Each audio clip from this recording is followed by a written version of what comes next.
Nós então passamos para o quadro O que a Bíblia diz.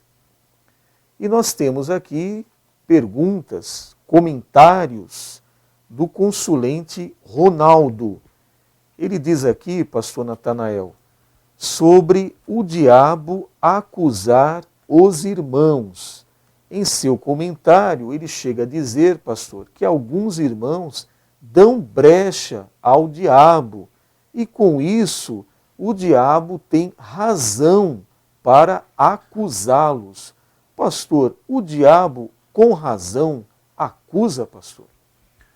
O diabo acusa ao contrário do que o irmão formulou, sem razão. Podemos citar uma base bíblica que está em Apocalipse, capítulo 12, verso 10. E ouvi uma grande voz no céu que dizia: agora chegada está a salvação, e a força e o reino do nosso Deus, e o poder do seu Cristo, porque já o acusador de nossos irmãos é derrubado ou derribado, o qual diante do nosso Deus os acusava de dia e de noite. Então sua acusação principal é que os crentes servem a Deus por um interesse pessoal, não porque o interesse seja o interesse da salvação, de uma nova vida, como Jesus veio propor, né? O ladrão, ele vem para matar, roubar e destruir. Eu vim para que tenham vida e vida em abundância. Infelizmente, nós concordamos que existem pessoas que procuram servir a Deus por um interesse, principalmente pessoas religiosas. Quando nós vemos alguma manifestação, especialmente na religião oficial do Brasil, pessoas são entrevistadas e as pessoas respondem a essa entrevista: aconteceu um milagre na minha vida, aconteceu algo com um parente meu, aconteceu isso, aconteceu aquilo. As pessoas não dizem a principal razão, que é: eu estava em pecado e o Senhor Jesus perdoou os meus pecados e agora eu estou numa nova vida com Cristo Jesus. Muito bem. Então está aí o nosso acusador, que procura diariamente trazer acusações sobre a vida do crente. Temos um outro texto aqui, pastor. O senhor já tem citado Apocalipse, capítulo 12, verso 10, e também temos o texto de Zacarias, pastor. Um texto também muito claro aqui para o nosso ouvinte Ronaldo e também os demais ouvintes que acompanham a nossa programação. Está aqui o caso de Josué, que era o sumo sacerdote, e o diabo ali nitidamente se opõe para apontar o dedo e acusar. E ali o Senhor, aqui o anjo, diz a Satanás: o Senhor te repreenda, Satanás. Né? E tratou aqui de providenciar roupas novas, roupas limpas, para que Josué vestisse, mostrando que a justificação era feita por Deus e que essa oposição trazida pelo diabo não surtiria efeito sobre o sacerdócio de Josué e nem sobre a obra que ele estava ali realizando. Então Zacarias 3 diz assim: e me mostrou o sumo sacerdote Josué, o qual estava diante do anjo do Senhor, e Satanás estava à sua mão direita, para se lhe opor. Então aqui, num sentido figurado, podemos fazer uma aplicação para os nossos dias. Não é? O sacerdote, hoje pode ser representado pelo pastor, está ali o diabo à sua direita ali, apontando, lhe opondo, né, como uma restrição ao seu trabalho, tentando impedir a obra. E aí vem a resposta do Senhor. Olha que resposta forte aqui. Mas o Senhor disse a Satanás, o Senhor te repreende. Ó Satanás, sim, o Senhor, que escolheu Jerusalém, ele te repreende. Não é este um tição tirado do fogo? Que coisa linda, maravilhosa, né? O anjo repreendendo a Satanás, dizendo, esse é um tição, ele foi tirado do fogo. Aí continua, ora, Josué, vestido de vestes sujas, estava diante do anjo. Então, falando, ordenou aos que estavam diante dele, dizendo, tirai-lhe essas vestes sujas. E a ele lhe disse, eis que tenho feito com que passe de ti a tua iniquidade, e te vestirei de vestes novas. E disse eu, ponham-lhe uma mitra limpa sobre a sua cabeça.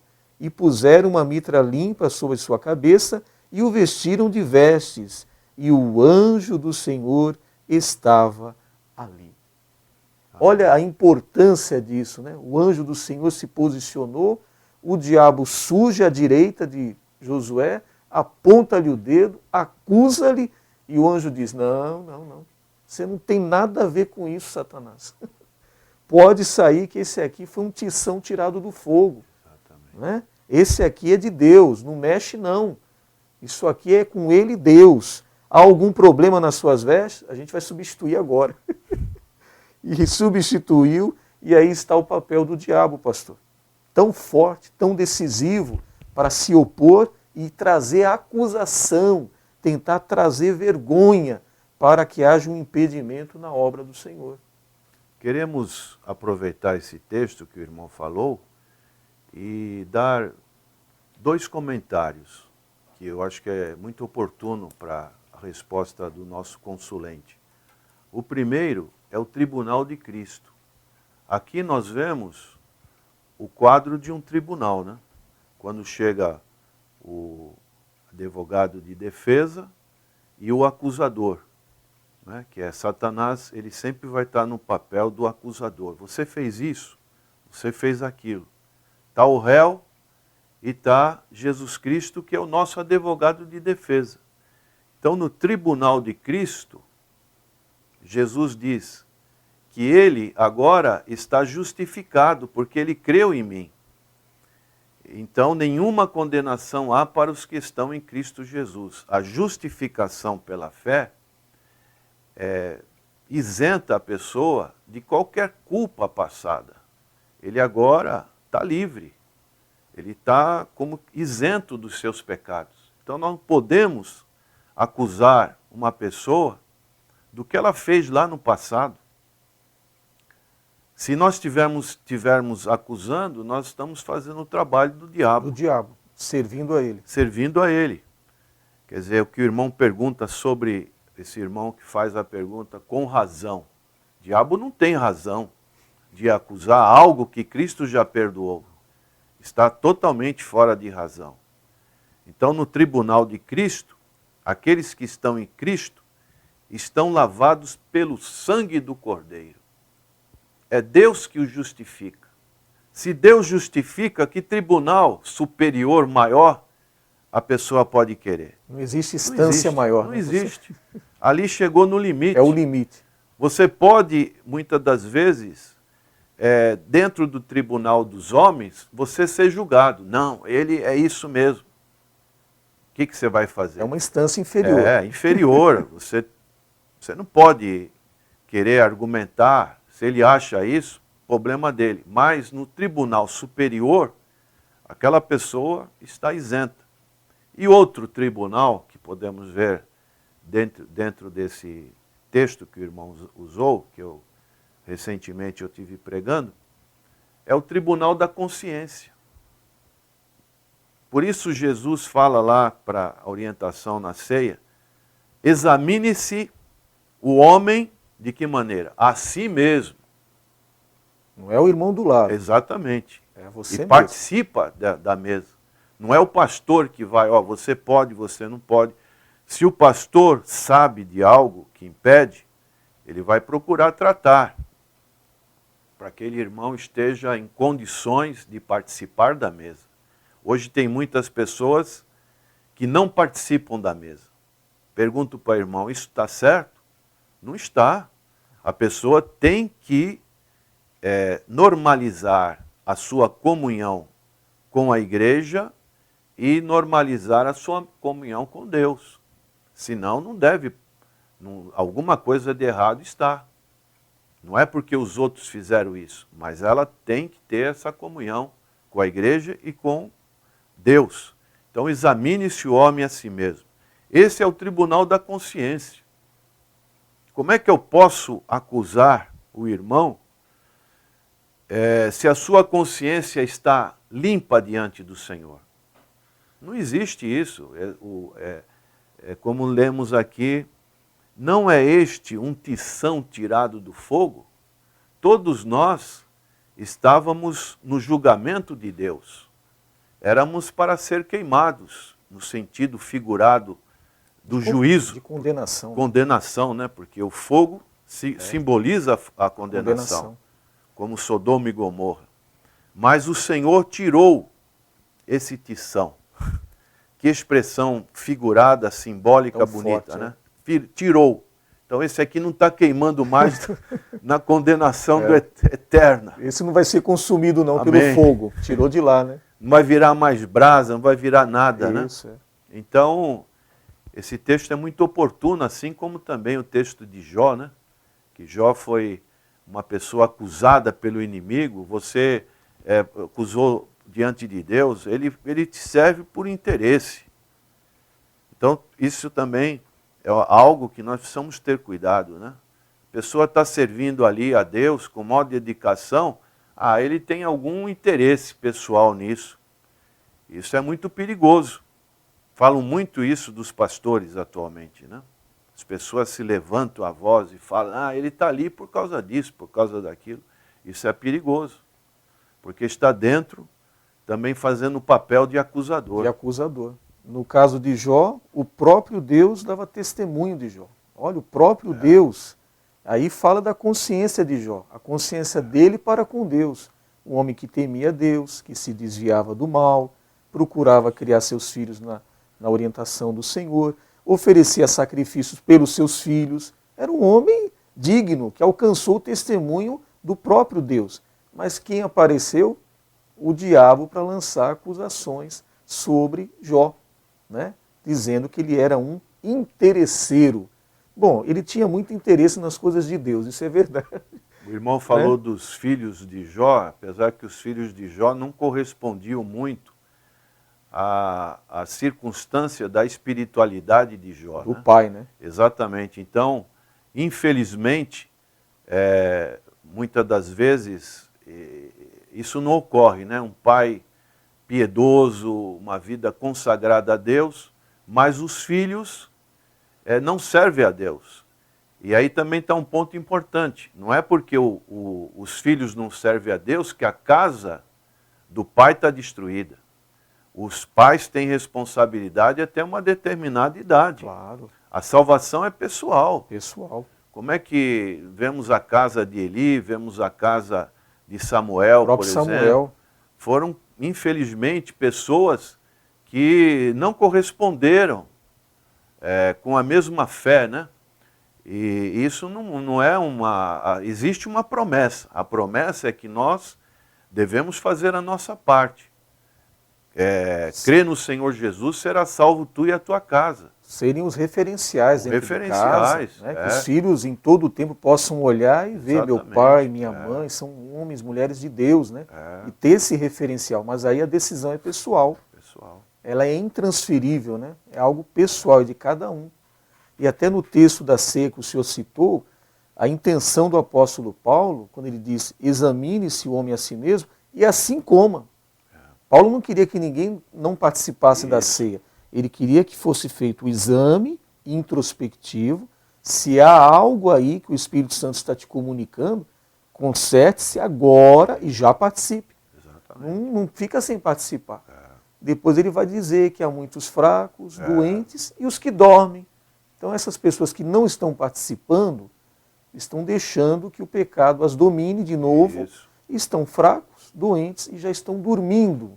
o Exatamente. sono da negligência. Ficaram insensíveis ao Espírito Santo e pode entrar nesse processo do pecado, da blasfêmia contra o Espírito Santo. Aí que está o grande perigo. A resistência. A resistência, porque foram pessoas, até um certo ponto, convencidas que são pecadores, mas criaram uma autodefesa que é perigosa.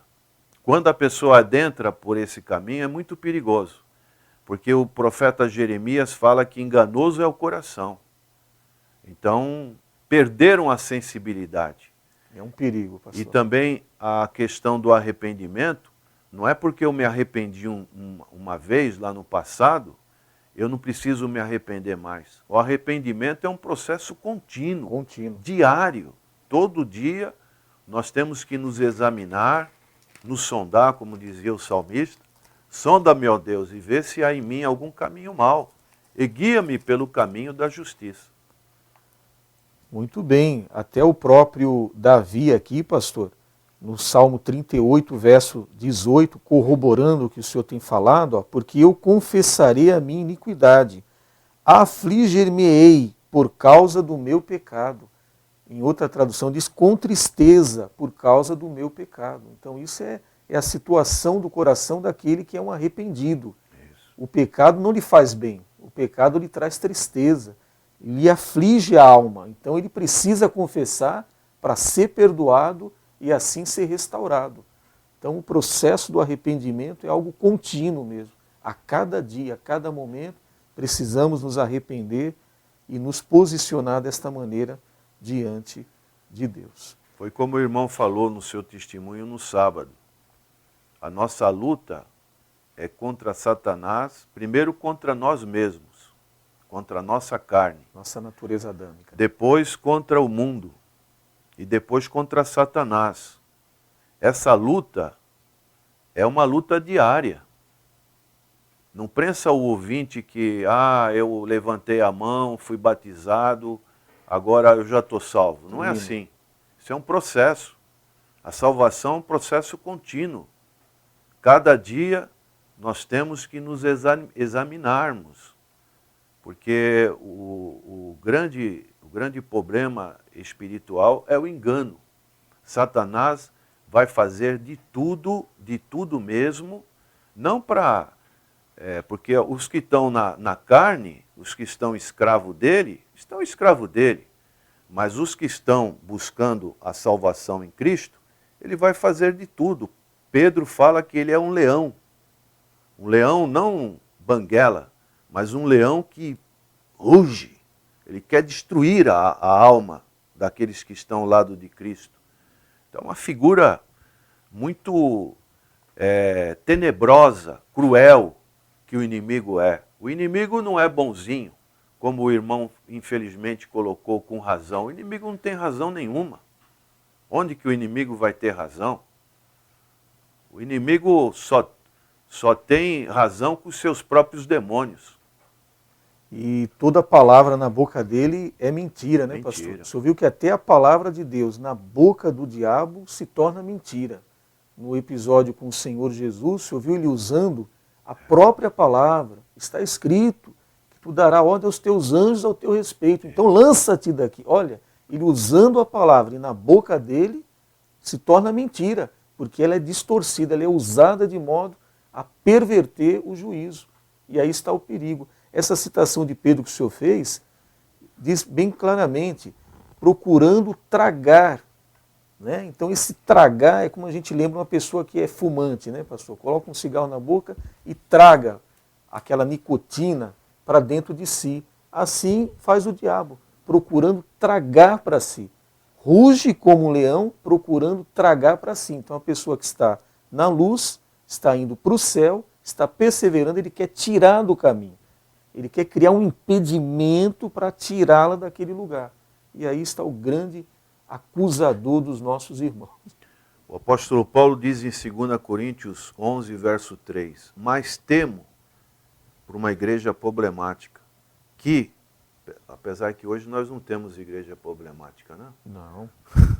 Mas temo que assim como a serpente enganou Eva com a sua astúcia. Assim também sejam de alguma sorte corrompidos os vossos sentidos, que é a volição, né? São as janelas do nosso corpo, os olhos, o nariz, a boca e os ouvidos, e o tato. E se apartem da simplicidade que há em Cristo. Então, como isso é muito comum nos nossos dias. É pessoa da mesma tática. O inimigo sempre usa a mesma tática. Assim como a serpente enganou Eva, isso continua também nos nossos dias, enganando as pessoas, e as pessoas parecem que têm um embotamento espiritual. Não percebem como o inimigo age no meio, né? E assim, infelizmente, não há um crescimento espiritual. Como dizia o velho pregador, uma igreja com meia dúzia de membros e uma dúzia de problemas, né? Pastor, na continuação aqui, ainda do consulente Ronaldo, ele fala de novo aqui sobre esse adversário nosso. Ele diz, o crente tem autoridade sobre o diabo? E ele faz um comentário, o Senhor Jesus o venceu com humildade. O arcanjo Miguel chegou a repreendê-lo em nome do Senhor. Pastor, primeiro, o crente tem autoridade sobre o diabo?